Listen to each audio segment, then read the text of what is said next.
Police station વિસ્તારમાં ગાંજો વેચાણ કરતા ઇસમને પકડી પાડી એનડીપીએસ એક્ટ મુજબ કાયદેસરની કાર્યવાહી કરતી Althan police station surveillance team મહેરબાન પોલીસ કમિશનર સાહેબ શ્રી સુરત શહેર તથા અધિક પોલીસ કમિશનર સાહેબ શ્રી સેક્ટર 2 તથા નાયબ પોલીસ કમિશનર સાહેબ શ્રી ઝોન 4 તથા મદદનીશ પોલીસ કમિશનર સાહેબ શ્રી એચ ડિવિઝન સુરત શહેર નાઓના માર્ગદર્શન હેઠળ એનડીપીએસના કેસો શોધી કાઢવા સૂચના આપવામાં આવેલ હોય જે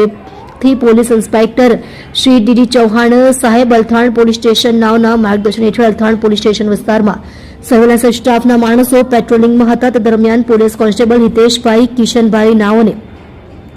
તેમના અંગત બાતમીદાર મારફતે બાતમી હકીકત મળેલ કે સત્યસાઈ આરોગ્ય કેન્દ્રની સામે આવેલ ગલીના નાકા પાસે બે ઈસમો ગાંજાનું વેચાણ કરે છે બાતમીના આધારે વર્કઆઉટ કરી કુલ્લે 1127 ગ્રામ ગાંજા સાથે બે ઈસમો દીપક મોહન ખરે ઉંમર વર્ષ 25 ધંધો બેકાર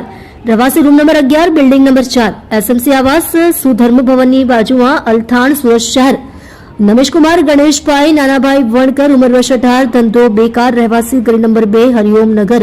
સત્ય સાઈ હોસ્પિટલની પાસે અલથાણ સુરત શહેરને પકડી પાડી તથા એક ઇસમને વોન્ટેડ જાહેર કરી કુલ્લે ₹1,07,650 નો મુદ્દામાલ પકડી પાડી કાયદેસરની કાર્યવાહી કરી પ્રશંસનીય કામગીરી કરેલ છે।